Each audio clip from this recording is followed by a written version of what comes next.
أعوذ بالله من الشيطان الرجيم بسم الله الرحمن الرحيم قال الله تبارك وتعالى في القرآن المجيد لقد رضي الله عن المؤمنين إذ يبايعونك تحت الشجرة فعلم ما في قلوبهم فأنزل السكينة عليهم وأصابهم فتحا قريبا صدق اللہ مولانا العظیم۔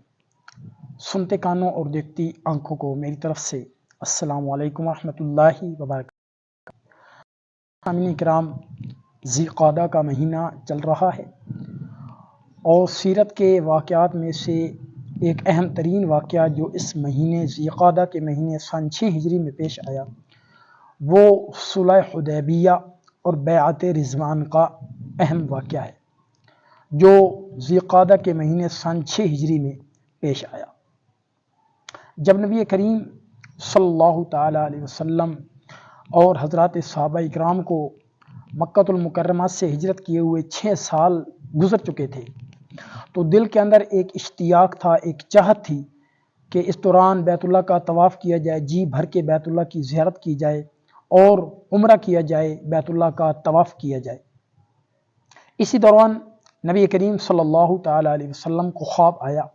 خواب کے اندر آپ صلی اللہ تعالی علیہ وسلم نے دیکھا کہ آپ صلی اللہ علیہ وسلم حضرات صحابہ اکرام کے ساتھ پرامن طریقے سے مکہ کے اندر داخل ہوئے، آپ نے عمرہ کیا، بیت اللہ کا طواف بھی کیا۔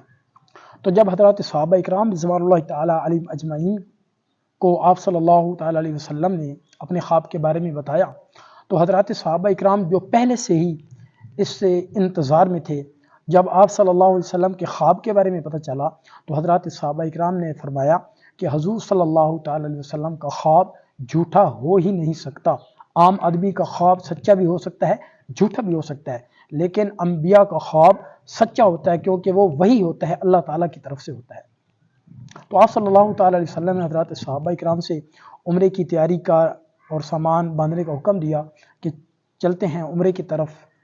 تو آپ صلی اللہ تعالی علیہ وسلم نے حضرات صحابہ اکرام کو لے کر عمرہ کرنے کے لیے چل پڑے۔ ادھر اہل مکہ جو تھے، عرب کا دستور تھا کہ جب بھی کوئی احرام باندھ کر مکہ کے اندر داخل ہو جاتا، حرم کے اندر داخل ہو جاتا تھا، تو پھر اس کو روکا نہیں جا سکتا تھا، اس کو منع نہیں کیا جا سکتا تھا۔ لیکن اہل مکہ جو تھے وہ جب انہیں پتہ چلا کہ مسلمان اور آپ صلی اللہ تعالی علیہ وسلم مکہ کے اندر آ رہے ہیں طواف کرنے کے لیے بیت اللہ کا اور عمرہ کرنے کے لیے آ رہے ہیں، تو انہوں نے یہ ارادہ کیا کہ ہم نے جو ہے مسلمانوں کو اور آپ صلی اللہ علیہ وسلم کو عمرہ کرنے سے روکنا ہے۔ آپ صلی اللہ علیہ وسلم کی نیت جو تھی وہ صرف عمرہ کرنے کی تھی، بیت اللہ کا طواف کرنی تھی۔ آپ صلی اللہ تعالی علیہ وسلم کی نیت جو ہے وہ جنگ و جدال کرنے کی نہیں تھی۔ اس دوران جب آپ صلی اللہ تعالی علیہ وسلم نے حدیبیہ کے مقام پر پہنچے تو آپ صلی اللہ تعالی علیہ وسلم کی اونٹنی قصوہ وہ بیٹھ گئی، تو لوگوں نے کہا کہ آپ صلی اللہ علیہ وسلم کی اونٹنی بیٹھ گئی ہے۔ تو آپ صلی اللہ علیہ وسلم نے ارشاد فرمایا کہ یہ خود نہیں بیٹھتی، بلکہ جب اس کو اللہ کا حکم ہوتا ہے تو یہ بیٹھ جاتی ہے۔ اب بھی اس کو اللہ کا حکم ہوا ہے، اللہ تعالیٰ کی طرف سے اس کو حکم ملا ہے، تب یہ بیٹھی ہے۔ تو آپ صلی اللہ تعالی علیہ وسلم حدیبیہ کے مقام پر موجود تھے اور وہاں ایک عظیم الشان معجزہ پیش آیا کہ جب حدیبیہ کے مقام پر پہنچے تو وہاں حضرات صحابہ اکرام رضوان اللہ تعالی علیہم اجمعین نے عرض کی، یا رسول اللہ صلی اللہ علیہ وسلم یہاں پانی کی بڑی قلت ہے، صرف ایک پیالہ تھا حضرات صحابہ اکرام کے پاس۔ فرمایا کہ صرف یہی ایک پیالہ ہے جس سے ہم نے وضو بھی کرنا ہے اور پانی بھی پینا ہے۔ تو آپ صلی اللہ تعالی علیہ وسلم نے اپنا ہاتھ مبارک اس پیالے کے اندر ڈالا اور جیسے ہی آپ نے اپنا ہاتھ مبارک باہر نکالا تو آپ صلی اللہ علیہ وسلم کی انگلیوں سے جو ہے وہ پانی کے چشمے پھوٹ پڑے، پانی کے چشمے جاری ہو گئے۔ یہ وہ تھا کھلم کھلا عظیم الشان نبی کریم صلی اللہ تعالی علیہ وسلم کا معجزہ۔ راوی حدیث جو ہے حضرت جابر رضی اللہ تعالیٰ عنہ وہ ارشاد فرماتے ہیں کہ ہم نے اس پیالے سے پانی بھی پیا، وضو بھی کیا، اپنی تمام ضروریات بھی پوری کی، لیکن پھر بھی پانی بچ گیا تھا۔ اور حضرت جابر رضی اللہ تعالیٰ عنہ سے کسی نے پوچھا کہ آپ اس دن کتنی تعداد میں تھے؟ تو حضرت جابر رضی اللہ تعالیٰ نے ارشاد فرمایا کہ ہم کم و بیش اس دن 1400 سے 1500 لوگ تھے۔ حضرت جابر رضی اللہ تعالیٰ نے ارشاد فرمایا کہ اگر ہم اس دن 1,00,000 بھی ہوتے تو وہ ایک پانی کا پیالہ ہم سب کے لیے کافی ہو جاتا، کیونکہ وہ نبی کریم صلی اللہ تعالی علیہ وسلم کا معجزہ تھا۔ اور ایک اور روایت کے اندر آتا ہے کہ وہاں ایک کنواں تھا، اس کنویں کے اندر جو پانی ہے وہ بالکل ختم ہو گیا تھا، تو آپ صلی اللہ تعالی علیہ وسلم نے ایک پیالہ منگایا، برتن منگایا اس کے اندر آپ نے وضو فرمایا اور وہ وضو کا جو بچا ہوا پانی تھا آپ نے اس کنویں کے اندر ڈالا اور پھر وہ جو کنواں ہے وہ پانی سے بھر گیا، اور جب تک حضرات صحابہ اکرام مسلمان حدیبیہ کے مقام پر رہے تو وہ اس کنویں سے پانی پیتے رہے اور وضو بھی فرماتے رہے۔ یہ نبی کریم صلی اللہ علیہ وسلم کا ایک کھلم کھلا معجزہ تھا۔ ادھر جب اہل مکہ کو پتہ چلا کہ آپ صلی اللہ علیہ وسلم حضرات صحابہ اکرام جو ہیں وہ عمرہ کے لیے آ رہے ہیں، تو انہوں نے آپ صلی اللہ علیہ وسلم کی طرف پیغام بھجوایا کہ ہم نے مسلمانوں کو روک دینا ہے، ہم نے آپ کو عمرہ نہیں کرنے دینا۔ تو آپ صلی اللہ تعالی علیہ وسلم نے حضرت عثمان بن عفان رضی اللہ تعالیٰ عنہ کو اپنا سفیر بنا کر بھیجا اور کہا کہ آپ اہل مکہ سے جا کر بات چیت کریں کہ ہم جنگ و جدال کے ارادے سے نہیں آئے، بلکہ ہم جو ہے وہ بیت اللہ کا طواف کرنے اور عمرہ کی سعادت حاصل کرنے کے لیے آئے ہیں۔ تو حضرت عثمان بن عفان رضی اللہ تعالیٰ عنہ بطور سفیر مکہ کے اندر گئے۔ آپ نے ابو سفیان اور دیگر سرداران جو تھے ان سے بات چیت کی، تو ابو سفیان نے کہا کہ عثمان تمہیں تو اجازت ہے، تم طواف کر سکتے ہو، لیکن نبی کریم صلی اللہ تعالی وسلم کو اور باقی جو حضرات ہیں ان کو مکہ کے اندر آنے کی اجازت نہیں ہے۔ تو کچھ مسلمان جو تھے وہ آپس کے اندر گفتگو کرنے لگ گئے کہ عثمان تو بہت خوش قسمت ہے، بڑے نصیب والا ہے کہ وہ وہاں چلا گیا، وہ طواف بھی کرے گا، بیت اللہ کا طواف کرے گا، عمرہ بھی کرے گا، عمرہ کی سعادت حاصل کرے گا۔ تو جب آپ صلی اللہ تعالی وسلم نے مسلمانوں کی اس گفتگو کو سنا تو آپ نے فرمایا کہ جب تک میں عمرہ نہ کر لوں گا عثمان بھی عمرہ اور حج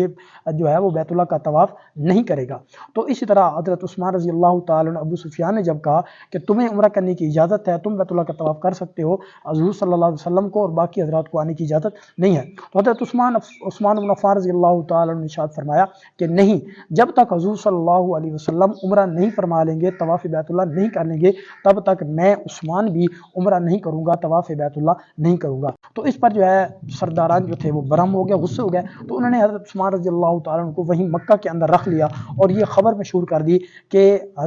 جو اہل مکہ نے حضرت عثمان رضی اللہ تعالیٰ عنہ کو شہید کر دیا۔ جب آپ صلی اللہ تعالیٰ علیہ وسلم کو حضرت عثمان ابن عفان رضی اللہ تعالیٰ عنہ کی شہادت کی جب جھوٹی خبر پہنچی تو اس وقت آپ صلی اللہ علیہ وسلم جس درخت کے نیچے کیکر کا درخت تھا اس درخت کے نیچے موجود تھے، تو اس وقت آپ صلی اللہ تعالی علیہ وسلم نے 1400 صحابہ اکرام سے حضرت عثمان بن عفان رضی اللہ تعالیٰ عنہ کے قتل کے بدلے کے بارے میں آپ نے بیعت لی، اور جب سب نے اپنا ہاتھ رکھ دیا تو اس وقت آپ صلی اللہ تعالیٰ علیہ وسلم نے اپنا دائیں ہاتھ رکھا اور دائیں ہاتھ کے اوپر آپ نے اپنا بائیں ہاتھ رکھتے ہوئے ارشاد فرمایا کہ یہ عثمان کا ہاتھ ہے۔ یہ حضرت عثمان بن عفان رضی اللہ تعالیٰ عنہ کا اعزاز تھا، یہ مقام تھا، یہ مرتبہ تھا کہ آپ صلی اللہ تعالی وسلم اپنے ہاتھ کو عثمان رضی اللہ تعالیٰ عنہ کو ہاتھ کہہ رہے ہیں کہ یہ عثمان کا ہاتھ ہے۔ تو اس وقت آپ صلی اللہ تعالی علیہ وسلم نے بیعت، اس کو کہتے ہیں بیعت رضوان، جس کا اللہ تبارک و تعالی نے قرآن مقدس کے اندر بھی ذکر فرمایا، لقد رضی اللہ عن المؤمنین اذ یبایعونک تحت الشجرۃ فعلم ما فی قلوبہم فانزل السکینۃ علیہم واصابہم فتحا قریبا۔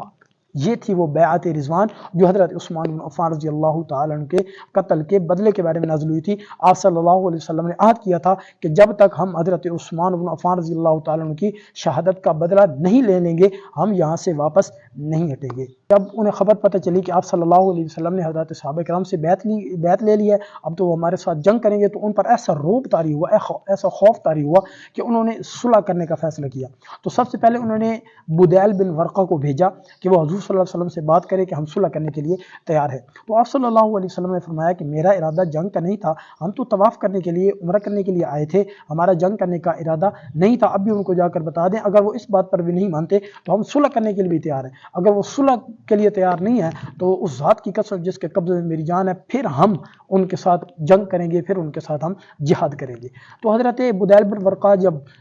واپس گئے سرداران مکہ کے پاس، ابو سفیان کے پاس جب یہ بات کی تو ان کے جو نوجوان تھے انہوں نے کہا کہ ہم نے مسلمانوں کے ساتھ صلح نہیں کرنی، ہم نے تو جنگ کرنی ہے۔ تو اس وقت ایک سمجھدار آدمی جو عروہ بن مسعود تھے وہ ان کے اندر موجود تھے، انہوں نے کہا اپنی منمانی کرنے کی ضرورت نہیں ہے، اب اگر مجھ پہ یقین رکھتے ہو تو میں جاتا ہوں، حضور صلی اللہ علیہ وسلم سے بات کرتا ہوں۔ تو حضرت عروہ بن مسعود گئے، انہوں نے آپ صلی اللہ علیہ وسلم سے ساری بات چیت کی، سارے معاملات طے کیے۔ تو آپ صلی اللہ علیہ وسلم نے حضرت بدیل بن ورقہ کو جو فرمایا تھا وہی عروہ بن مسعود کو بھی فرمایا کہ ہم جنگ کرنے کے لیے بلکہ نہیں، ہم تو طواف کرنے کے لیے، بیت اللہ کی زیارت کرنے کے لیے اور عمرہ کرنے کے لیے آئے تھے۔ تو اس طرح جو ہے وہ مسلمانوں کے درمیان وہ صلح حدیبیہ کا ایک خوبصورت اور اہم ترین واقعہ پیش آیا، جس کے اندر حضور صلی اللہ علیہ وسلم کا معجزہ بھی پیش آیا کہ جب آپ صلی اللہ علیہ وسلم کی انگلی مبارک سے چشمے، جو پانی کے چشمے پھوٹ پڑے تھے، یہ حضور صلی اللہ علیہ وسلم کا کھلم کھلا معجزہ تھا۔ پھر اس طرح صلح حدیبیہ اور بیعت رضوان کا واقعہ پیش آیا جو ذوالقعدہ سن 6 ہجری کے اندر پیش آیا۔ صلح حدیبیہ کے واقعے سے ہمیں یہ سبق ملتا ہے کہ جہاں اللہ اور اللہ کے رسول کا حکم آ جائے وہاں بس ہم سر تسلیم خم کر دیں، بس اس سے آگے کوئی بات کرنے کی یا اپنے فیصلے کرنے کی ضرورت نہیں ہے۔ جب اللہ کا حکم آ جائے تو ہم لبیک کہیں، اور جب اللہ کے رسول کا حکم آ جائے تو ہم لبیک کہیں۔ اور اس سے دوسرا سبق یہ ملتا ہے کہ جب بھی اللہ اور اللہ کے رسول کی خاطر اور دین کی خاطر، اسلام کی خاطر اپنی جان اور اپنا مال لٹانے کا معاملہ پیش آئے تو اس سے بھی ہم بالکل گریز نہ کریں، بلکہ اپنی جان اور اپنا مال، اپنا سب کچھ اللہ کی محبت اور اللہ کے رسول کی محبت کے اندر نچھاور کر دیں، لٹا دیں۔ اللہ تبارک و تعالیٰ سے دعا ہے اللہ تبارک و تعالیٰ ہمیں حضور صلی اللہ تعالیٰ علیہ وسلم کی سیرت کو پڑھنے سمجھنے کی اور اس پر عمل کرنے کی توفیق نصیب فرمائے۔ وآخر دعوانا الحمدللہ۔